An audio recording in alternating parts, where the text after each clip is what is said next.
Hi, my name is Nick from Taunton Leisure, and today we're going to talk about Nordisk Telemark tent range.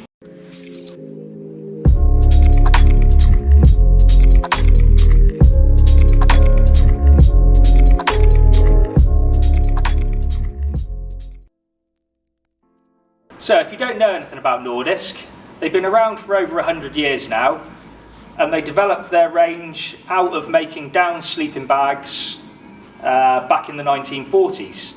So move on to the 70s and they expanded into the outdoor industry, making tents and clothing.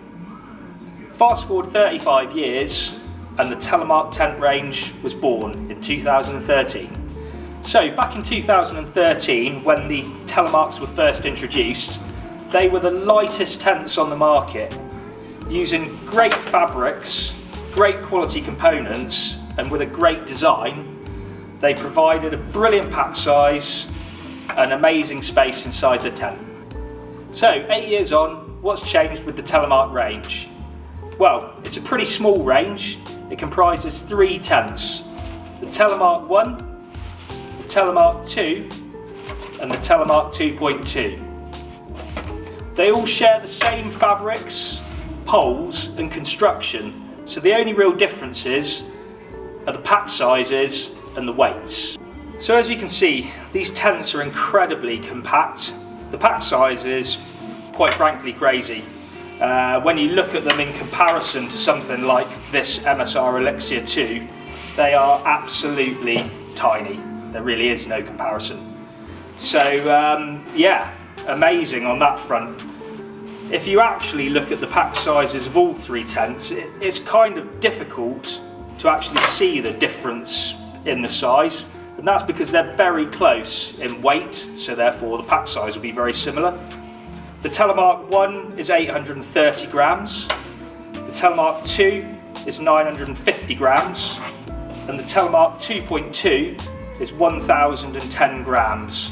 And to give you an example of the difference between all 3 tents, you could carry the Telemark 2.2 over the Telemark 1 for the extra weight of this one dried meal. I think for me personally, I'd be happy to carry any one of these 3 tents as my solo backpacking tent. So to give you an example of one of the best things about the Telemark range, because of its small pack size, it really helps you take a small pack. So for an overnighter, this is pretty much all I would actually need to take out on the hill, other than some waterproofs, which I haven't got with me today, but I can get those in on top of this. So you see the size of the tent itself is absolutely crazy, and it quite happily fits across the bottom of a Talon 22, which is pretty nice.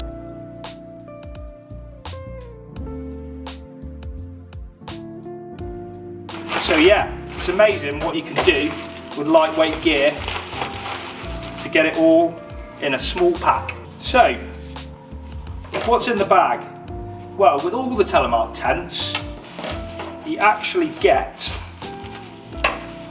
a stuff bag inside a stuff bag, which is kind of strange, you might think, but actually, if you don't want to pack the tent away into this stuff bag, you can simply stuff it into this stuff sack itself. So, in the rest of the pack, we have a full set of pegs. Now, with a lot of these lightweight tents, they don't give you enough pegs. Now, with Nordisk, they do, which is good. So, you get a little repair kit, you get some instructions, get a pole repair sleeve, and inside here you've got all your pegs. So you actually only need 7 pegs fully for this tent. There's a pocket for your pole, great quality DAC aluminium poles, same poles that Hilleberg use, so you know, the best in the industry. You can't buy better than these. Nordisk are using the best quality stuff. And the compression sack I was talking to you about later on when I show you the tents, that is actually the pocket, your little tent tidy pocket inside the tent. So onto the tent itself. Nordisk, as I mentioned earlier, use an extremely fine face fabric. So the nylon they're using on this is a ripstop nylon. It's 10 denier nylon, which is incredibly thin. I mean, that really is thin. That's how they make their pack size and weight, really, really small and light. It's double siliconized, so siliconized on both sides. That's the fabric itself. That's one of the repair patches you get with the tent. You can feel how slippery it is. That's the siliconization on it, which is basically, it's the top end. You can't really get better than siliconized ripstop nylon fabric. Same kind of stuff as Hilleberg use with their curl-on fabrics. It's not curl-on itself, but it's similar. In fact, the tear strength of this fabric is 8 kilos, which might not mean anything at all. If you've done any research on Hilleberg, you'll know that their Curl-On 1000, which is the lightweight fabric they use, also has a tear strength of 8 kilos. So it's comparable to that. The tent ground sheet, the inner ground sheet, is made up of nylon as well. So it's a ripstop nylon again, but that is PU coated rather than siliconized. That's basically because it's more durable. It's got to be more durable. It's also got to be more waterproof. The hydrostatic head of the tent fabric itself, the fly fabric, is 2,000 millimeters. Now you see some figures quoted, 5, 6,000, 8,000, 10,000 in cases. That doesn't really say it all. It's more about the quality of the fabric and the quality of the coating on it. But 2,000 is more than waterproof enough for wind-driven rain, so that's absolutely fine. The ground sheet has an 8,000 millimeter hydrostatic head.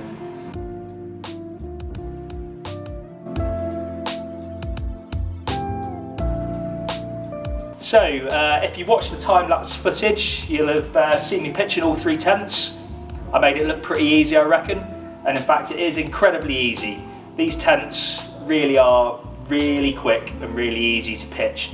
You basically only need 4 pegs in good weather. You've got your 4 corners here with your upstand poles. These poles provide a nice bit of room extra around the foot and the head end of the tent. So it gives you a fair bit of space inside for such a small compact tent. It really does improve things there. The poles inside these actually come out, so you can remove those and you can slot them all together, and they actually make like a little porch pole, which I'll show you later on. It's quite cool, so you can turn the door into a little mini porch. Just if you were in there during the day and you just wanted a bit of sunshade but with the door still open, quite nice. So that's easy. I would personally, because Nordisk sell them, I'd personally buy a spare set of poles because they're so light anyway, and I wouldn't bother taking those out at all. I would just carry the extra 3 poles, slot them together, make your little porch pole, or even make one up yourself at home. So yeah, the guy lines themselves, they're all Dyneema. Dyneema is really, really light, really, really thin, as you can see. It has absolutely no stretch, which is good. So even when it gets soaking wet, it won't stretch. So that means the tent will keep its tension. You can see the tension in the tent is really, really good, which helps to stop the outer and the inner sticking together in bad conditions as well. If it's windy, you're definitely going to be using those. You can choose to attach the guy lines and leave them on there, or you can take them off and keep them in your little peg bag. No problems there at all, but they come with the tent, which is really nice. So you've got 6 guying points there. Great. We're talking about the 2.2 here as well. I use that as an example. I didn't say that at the start, but it's the easiest one to go through. All the features are pretty similar on the tents. This one's got the extra door, which is exciting. Okay, so let's talk about the extra door on the Telemark 2.2. So this secondary door It's got a storm flap like the other one on the other side. It's got a neat little feature where the storm flap is magnetically closed over the zip, which is great. So that keeps the wind and the rain from getting through that external zip there. Zips all the way up into this rain hood. So you've got a double zip. You wouldn't cook on this side, but if you want to leave the outer a bit open, you can ventilate a little bit better by leaving that zip open. Or you can have it closed all the way up. There is a breathable mesh inside here, so you can get a little bit more ventilation into the tent inner, which is nice. So yeah, 2 zips, door rolls back really nicely. On this tent, I really like it because the door, it might seem a simple thing, but the door closer, where it retains it, is actually in bang on the right place. So the door stays rolled away. So this extra porch on this side isn't really a porch. There's virtually no stowage room there, so really it's just for getting in and out of this door. So yeah, great ventilation there. Onto the other side, this is your main porch area. It's a pretty decent sized porch on this tent, to be perfectly honest with you. Pretty generous. I'd say on the 2.2, it's a similar size to the Hilleberg Acto porch, which is renowned for having loads and loads of room. To give you a good example of how good that porch is, I've got a 33 litre rucksack here, Talon 33. That's the kind of pack that I'd be using when I was carrying this tent. I know I put it into a 22 earlier, but if you're camping with 2, you're going to have to carry a 33 litre pack for all the extra clothing that you'd normally be carrying.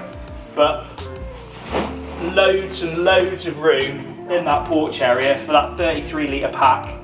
You can still get in and out. The door's nice and wide actually, so it's super easy to get in and out of anyway. But great, in the evening you can literally, if you want more space inside the inner, you can stuff most of your gear back into your pack and leave it in the porch. It's going to stay dry. The door rolls back really nicely, again like the outer door, so there's plenty of room to get in and out of there. On the top of the door there's a fly screen, so again that gives you a little bit more ventilation, which is quite pleasant. One of the little tricks of this tent, which is the same on all of the tents actually, is that, well, let's say you were solo camping in this tent. Great, you've got tons and tons of room inside. There is actually plenty of room to sleep 2 people in this. Some 2-man tents, you know, they can be a little bit, could we really get 2 people in? Loads of room inside the inner on that one. But if you were solo camping, or even if there's 2 of you and you're not actually laid down to sleep, you can pull the inner back towards you and create more room. So you've got a bigger porch effectively. So when you're cooking, I mean, you know, this is a very basic setup, just a jet boil and some dry meals. That's kind of what I use for overnights. Maybe if I was going to camp for a week, I'd take a frying pan and I'd try and cook some fresh food as well. Plenty of room inside there to boil up and do a bit of cooking on a bigger pan over the top of the jet boil, for instance. It's 96 centimetres inside head height.